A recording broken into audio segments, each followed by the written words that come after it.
everyone, and welcome back to the Cinema Central podcast. I am Case, obviously, and we are here to talk about a little respect, little RESPECT. Find out what it means to me. So this is also going to be a short one, kind of like Don't Breathe 2.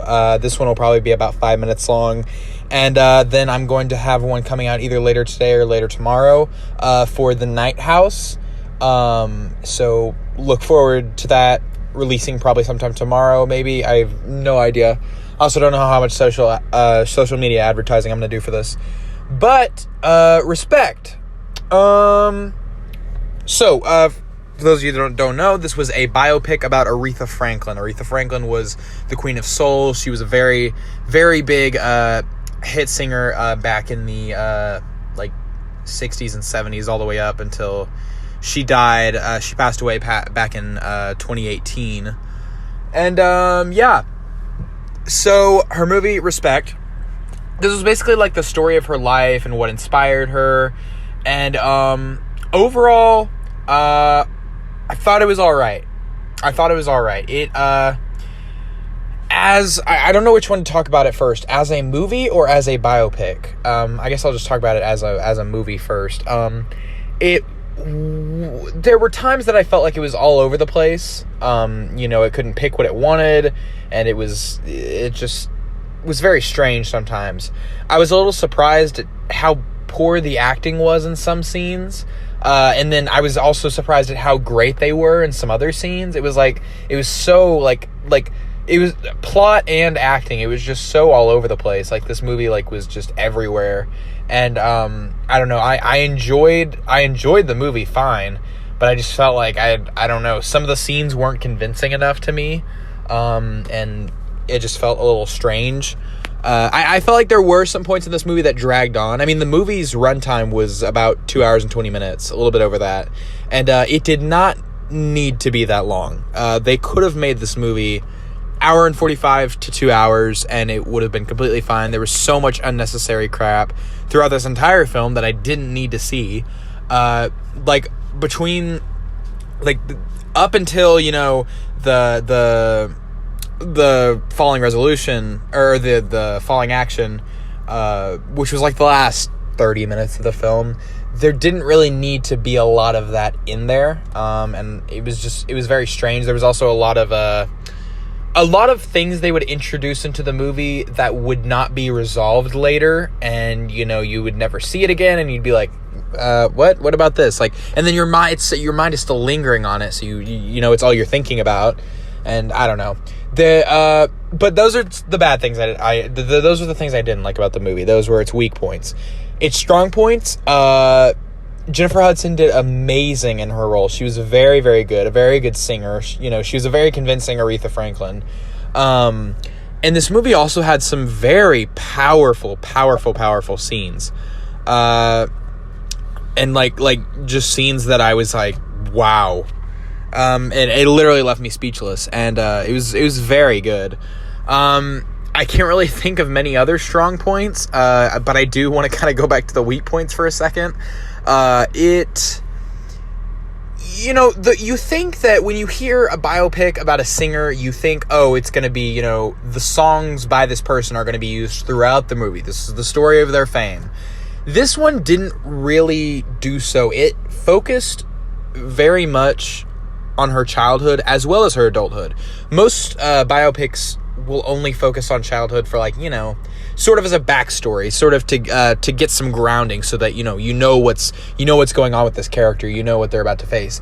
But it felt like with this movie, her childhood was just as important as her adulthood in this movie. It was just as major of a plot, or as a point in the runtime. And man, it was just, it was very alright, but it did have strong points and it had weak points, but it was also all over the place.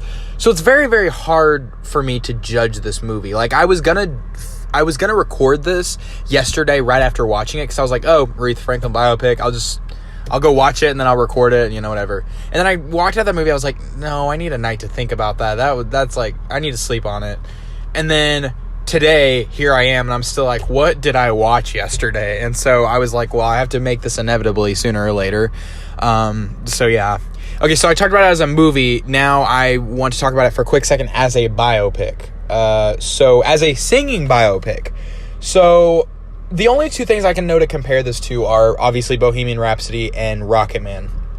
So once you're making a biopic about someone else's life, you have already filled the story, if that makes any sense.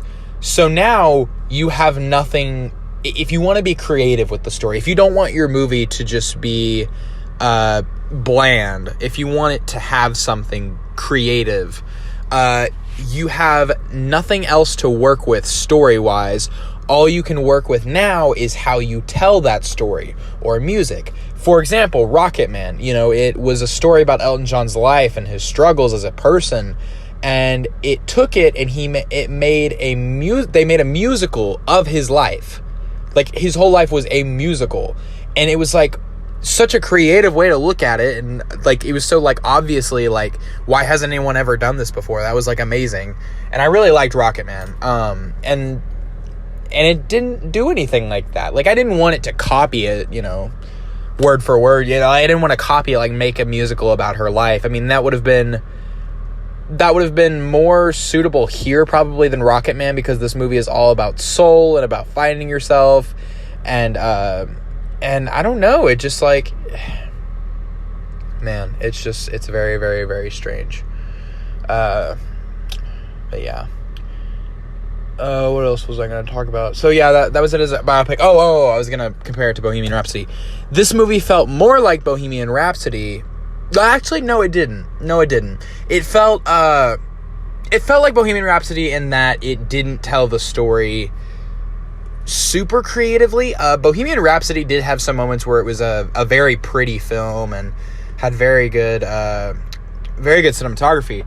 But overall with Bohemian Rhapsody, you kind of just felt like, and the acting was good too, but in Bohemian Rhapsody, you kind of just felt like the movie was just trying to limp along until it could get to the next Queen song so that the entire audience could sing along. And it felt more like a cash grab. This, I felt like, I can't really tell if this was a cash grab or not. It probably was, but it also just felt uncalled for, but it was like, I don't know, it was still fine, I guess. I could have lived without this movie, but I guess it was nice. And man, it just like, and with Bohemian Rhapsody, the acting was really good. This acting was mediocre. The acting was very mediocre. Forrest Whitaker and Jennifer Hudson were pretty much the only convincing characters for me. And, but, it's whatever. So anyway, that was this movie. I ended up talking for 8 minutes. I didn't mean to. But yeah, that is Respect. My recommendation, should you watch it? I don't think, if you like singing biopics, I would say add it to queue. There's no need to rush to watch this in theaters right now. You can add it to your queue and wait for it to come out later. And yeah, but there's no need to rush to watch this right away. It's a very okay film. But anyway, that is it for RESPECT. Find out what it means to me. I will catch you guys on the next episode of the Cinema Central Podcast. See y'all later.